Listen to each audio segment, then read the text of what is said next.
You ask Tiger to solve. This deals with linear equations with one unknown. The final result is x equals 9/2. Let's solve it step by step. Simplify the expression.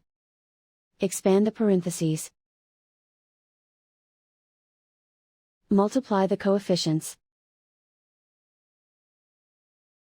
Simplify the arithmetic.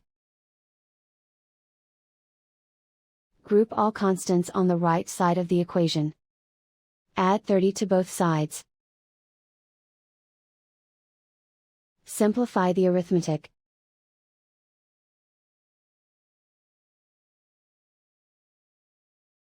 Isolate the x. Divide both sides by 14. Simplify the fraction. Find the greatest common factor of the numerator and denominator. Factor out and cancel the greatest common factor.